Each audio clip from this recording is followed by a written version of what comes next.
Bismillahirrahmanirrahim. Bienvenue tout le monde.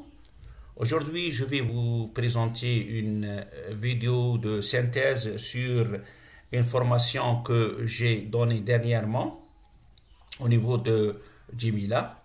C'était entre le 2 et le 6 mai 2021.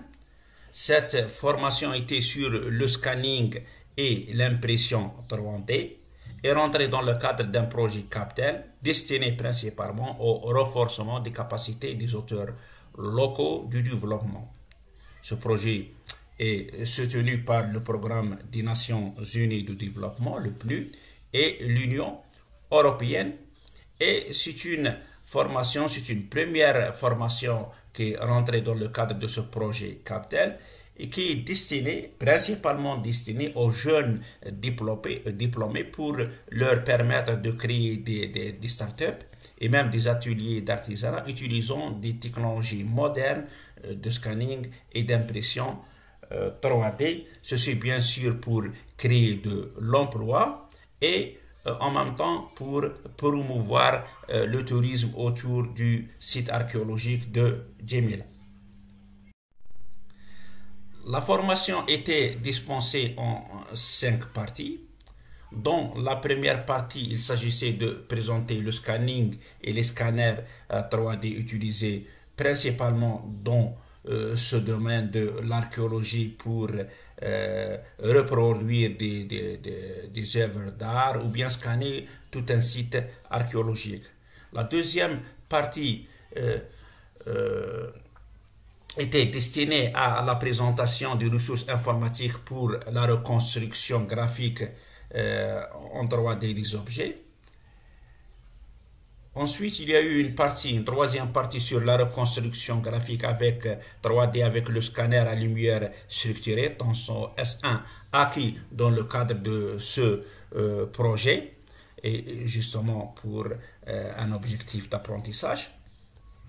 La quatrième partie était destinée, c'est une partie pratique destinée à la présentation du réglage avec des exemples pratiques de reconstruction 3D avec le scanner Tanso S1. Et ensuite, on a présenté une cinquième partie, une partie pratique sur l'impression 3D afin d'apprendre aux candidats comment donc faire de l'impression 3D autour d'une imprimante 3D robuste qui est l'ENI cubique.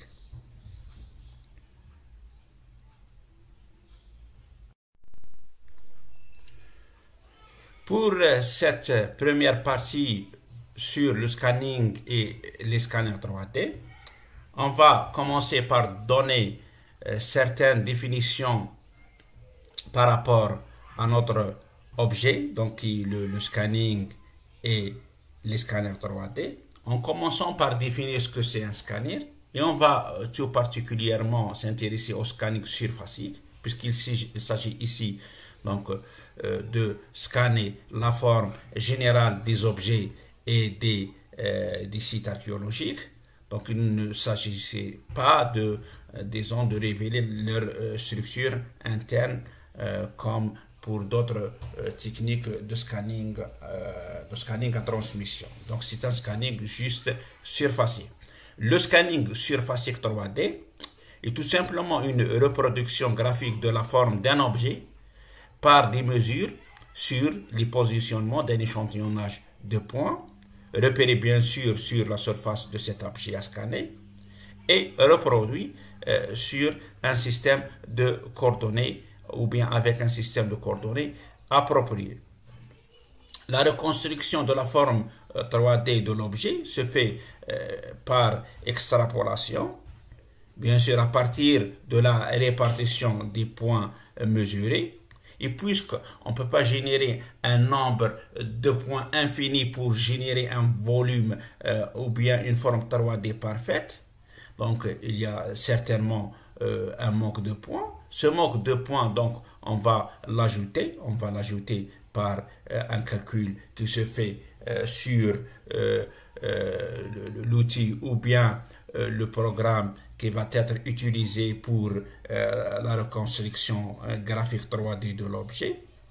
Et En même temps, on peut rajouter à ce nuage de points créé une texture qui reflète la couleur réelle de l'objet. Donc, et ceci par l'analyse de la couleur de chacun des points générés qui permet donc de restituer la couleur de la surface ou bien la texture qui inclut ces points-là. Donc le scanning va se faire, le scanning surfacique va se faire à une distance ou bien au contact de l'objet. Généralement, ici, et pour les applications qui rentrent dans le cadre de cette formation, on va utiliser principalement le scanning à distance.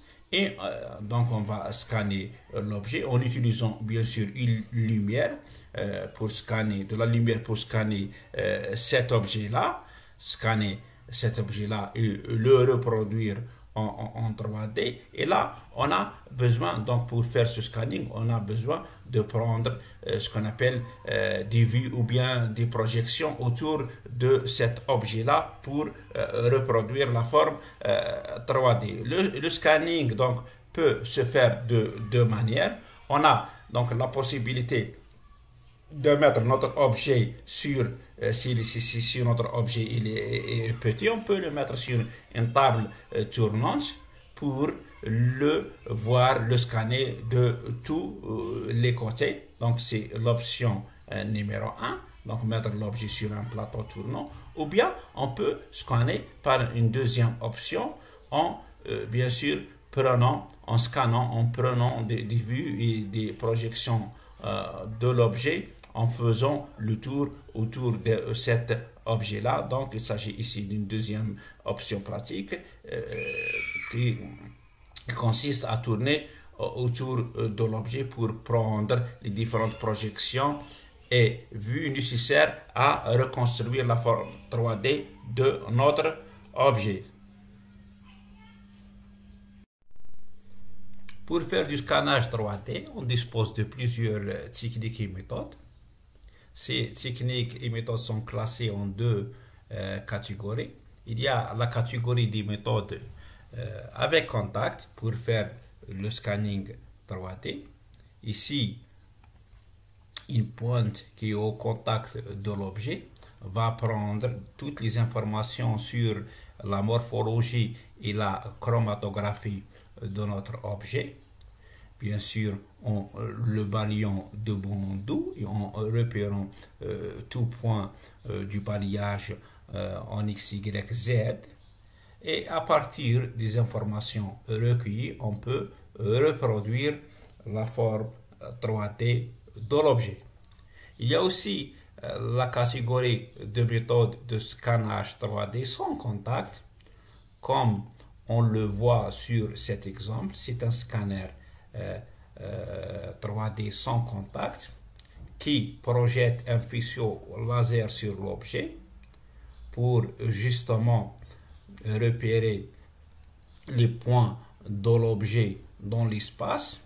Et on peut aussi utiliser une caméra pour justement reproduire la texture. Donc, à partir des points scannés et l'information supplémentaire assurée par la caméra, on peut reproduire la forme 3D de notre objet. Donc, je récapitule. Donc, ce scanner fonctionne par balayage laser. Il mesure les distances entre, bien sûr, la source laser et l'objet. Et par la détermination des coordonnées de chaque point de notre objet, on peut générer des millions de points dans l'espace de reconstruction. Et en utilisant un appareil photo numérique, on peut ajouter l'information sur la texture pour pouvoir finalement générer un modèle 3D qui est conforme à la forme et à la texture de notre objet.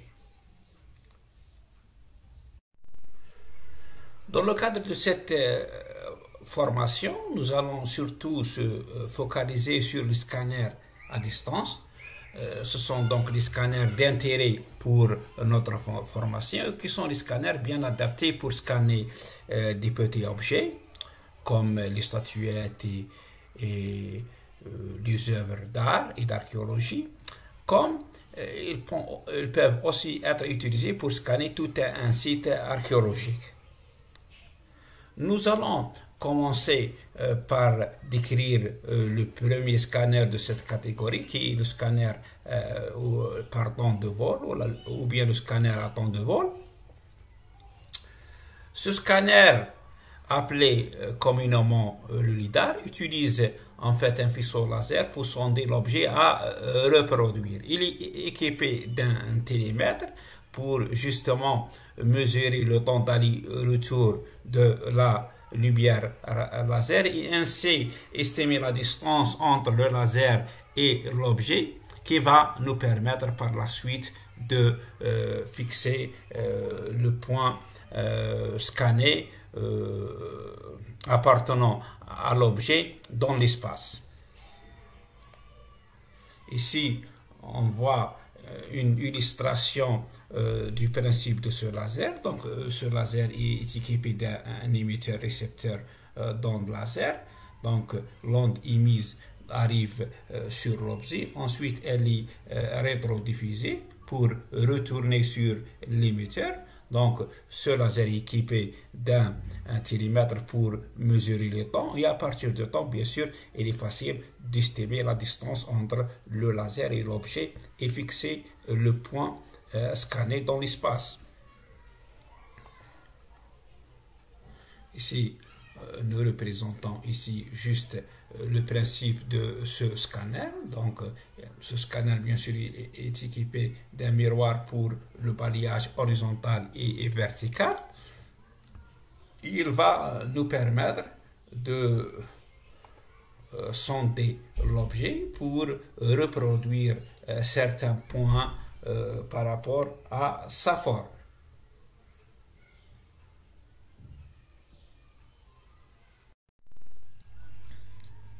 Je vous donne ici plus de détails par rapport au principe de ce laser. Donc regardez ici, supposons qu'on a un objet qui a cette forme-là. Donc c'est une forme relativement irrégulière avec différentes distances entre la source laser et notre objet. Donc si on prend des points par balayage de notre objet, donc on va prendre plusieurs points en dirigeant bien sûr notre faisceau laser sur l'objet. Hein? Donc on va faire varier l'angle bien sûr d'une façon, l'angle de balayage d'une façon horizontale et verticale pour avoir plusieurs points. Ici je représente uniquement ces points. Et grâce au principe de ce laser, on peut pour chaque point donc mesurer la distance entre la source laser et le point et l'objet. Donc on peut à chaque fois mesurer cette distance-là. Donc là, cette distance, la distance parcourue, le 2D. Donc D, c'est la distance entre la source et notre objet. Donc la distance parcourue de D, ça sera égal à la vitesse de la lumière qui est connue par le durée du parcours aller au retour qui va être mesuré par un télémètre. Donc on peut facilement mesurer notre distance par cette formule simple. Ensuite, il s'agit de repérer donc le point dans l'espace. Donc on a D, mais on a besoin de le repérer dans l'espace. Donc la distance uniquement entre l'objet et la source ne suffit pas. On doit donc le repérer par rapport en utilisant d'autres informations comme les informations sur les angles d'émission laser horizontaux et verticaux. Donc deux angles et une distance suffisent pour créer un point dans l'espace avec des coordonnées par exemple cartésiennes en x, y et z. Donc si vous voyez ici le détail, les détails donnent le quoi, on peut donc le reproduire grâce à ce principe de scanning. Donc on peut reproduire ces points-là, on peut reproduire ce détail-là. Ici on a donc récolté uniquement ces points de mesure pour reconstruire la forme. Et bien sûr, on aura besoin d'un algorithme d'extrapolation pour rajouter d'autres points, hein, pour que l'échantillonnage soit suffisant pour reconstruire une bonne forme, une forme fidèle à la morphologie de l'objet. Et en même temps, on peut rajouter des photographies pour justement rajouter l'information qui manque sur la texture. Donc ici, le mappage, qui est le nuage de points créé, sera généré en fonction des distances mesurées D. Et on a dit qu'on aura besoin d'ajouter d'autres informations par rapport aux angles de projection pour justement situer le point dans l'espace en D, θ et phi, ou bien qu'on va convertir aux coordonnées donc cartésiennes x, y, z.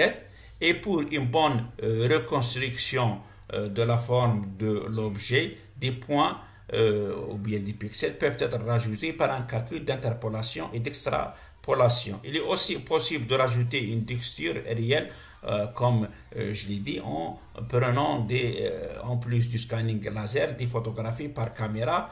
Ceci va nous permettre bien sûr de rajouter l'information sur la texture. Donc, sur le principe du scanner à temps de vol, le LiDAR. Donc, ici, je vous montre comment on peut donc convertir donc nos données qui sont bien sûr la distance entre l'objet et le laser, et les angles d'émission laser, donc les angles d'émission laser verticaux et horizontaux, donc phi et θ, donc ce sont en fait nos données qu'on va les convertir pour créer un point dans l'espace en coordonnées cartésiennes x, y et z. Donc ici, les scanners vont bien sûr mesurer pour chaque point d'impact la distance D, donc la distance entre la source laser et l'objet, et les angles horizontaux et verticaux θ et phi. Ensuite, on peut donc calculer les coordonnées de notre point dans l'espace en coordonnées cartésiennes x, y, z par les formules suivantes. Donc le x, ça sera, regardez ici, le schéma qui va nous expliquer comment calculer x, y, z à partir de D, de θ et de phi. Donc x, ça sera tout simplement égal à D cosinus θ cos phi. Y, ça sera égal à D cos θ sinus phi. Z, ça sera égal à D, D sinus θ. Tout simplement. Donc, à partir de nos données, on va donc mesurer les points, les coordonnées de notre point et les mettre dans l'espace de reconstruction de la forme 3D. Donc, ceci est donc le principe du scanner à temps de vol, LiDAR, qui est un scanner très utilisé pour le scannage, surtout des sites archéologiques, et on peut même utiliser pour scanner tout genre d'édifices architecturaux.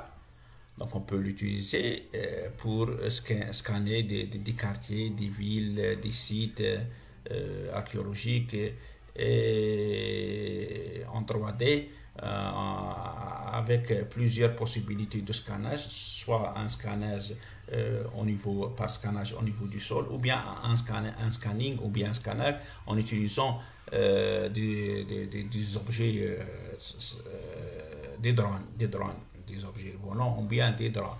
Ok. C'est arrêté par le pilier, ça n'a pas l'information derrière forcément. Donc c'est aveugle sur ce qui est derrière le pilier. Voilà, donc le principe c'est de faire plusieurs scans. Ce scanner LiDAR d'un site archéologique, regardez ici, ce miroir, il est équipé d'un miroir qui va essayer donc de projeter des faisceaux laser sur tout le site, surtout le site pour scanner le site en entier. Donc ici, c'est le principe de balayage, donc de changement des angles verticaux et horizontaux. Et bien sûr, on doit faire tourner notre scanner pour balayer à 360 degrés notre site qu'on veut donc reproduire en 3D. C'est le principe donc du scanner à temps de vol ou bien le LiDAR. Un deuxième scanner dont le principe ressemble au premier, c'est le scanner par décalage de phase. Juste ici, la différence, c'est la manière avec laquelle on va mesurer la distance D entre le laser et l'objet. Dans le premier, le LIDAR, on a utilisé donc le principe de télémétrie. Ici, c'est un autre principe, c'est le principe de décalage de phase. Donc, c'est un scanner qui va nous permettre de mesurer des distances sur la base de la mesure du décalage de phase entre la lumière émise par la source laser et la lumière reçue par donc rétrodiffusion par l'objet 3D qu'on désire donc scanner. Le miroir du scanner envoie donc le rayon laser à la verticale vers le même objet. L'angle vertical est codé en même temps que la mesure de la distance. Donc on va coder les angles et on va mesurer des distances comme pour le premier scanner à temps de vol pour justement créer un point dans l'espace. Ici, le scanner va bien sûr toujours pivoter autour de lui-même à 360 degrés à l'horizontale. L'angle horizontal est calculé simultanément avec la mesure de la distance. La distance ainsi que l'angle vertical et horizontal donnent une donnée polaire delta alpha bêta qui est convertie par la suite en coordonnées cartésiennes x, y et z. Ce scanner donc la distance calcule la distance scanner objet en comparant bien sûr les phases des ondes émises à ceux qui sont reçus suite à une rétrodiffusion par l'objet à scanner. Et bien sûr, le déphasage, ce déphasage-là va être calculé par un instrument approprié qui est le phase-mètre numérique.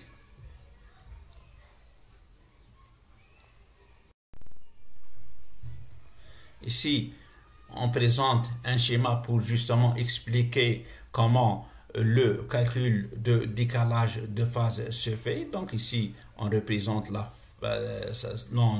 l'onde émise et l'onde qui retourne de l'objet après rétrodiffusion. Et à partir, bien sûr, de la mesure du décalage de phase, regardez ici, entre l'onde émise et l'onde reçue, on peut remonter à la distance en utilisant une formule appropriée. Donc ici, T, en fait ici T c'est le temps donc qui va nous permettre de calculer la distance, et on a dit que la distance n'est autre que la vitesse de la lumière que multiplier le temps mis par l'onde pour justement faire l'aller-retour. Ici c'est le temps total parce que la première partie, c'est justement le temps delta t dû au décalage de phase, plus un temps qui est dû à toutes les phases, enfin à toutes les ondes complètes qui ont depuis donc l'émission jusqu'à la réperception. Et grâce à cette formule-là, on peut donc mesurer la distance entre le laser et l'objet. Donc on a la distance et toujours on va utiliser les deux autres variables qui sont les angles horizontaux et verticaux pour en fait générer notre point dans l'espace cartésien x, y, z par les mêmes formules qu'on a vues tout à l'heure.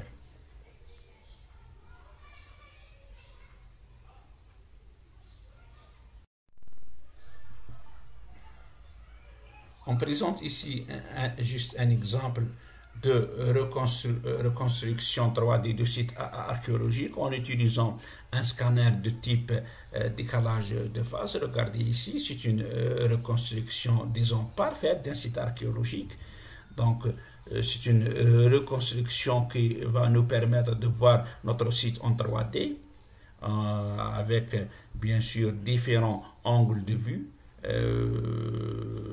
Ce genre d'application est d'un grand intérêt en archéologie et va nous permettre de suivre bien sûr l'état de notre site, de disposer d'un fichier graphique donc stocké pour justement la reconstruction physique du site. On ne sait jamais s'il y a, je sais pas, un incendie qui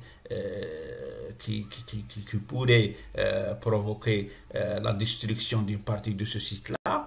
On peut donc user de ce fichier graphique sur l'état du site à une date donnée pour justement reconstruire fidèlement notre site archéologique. Donc les applications de ce genre de scanner 3D donc, sont vraiment d'un grand intérêt en archéologie. Le troisième scanner qui est d'un grand intérêt pour nos applications, c'est le scanner par triangulation. Ce scanner par triangulation utilise toujours un faisceau laser et en plus d'un appareil photo pour situer le point de l'objet dans l'espace.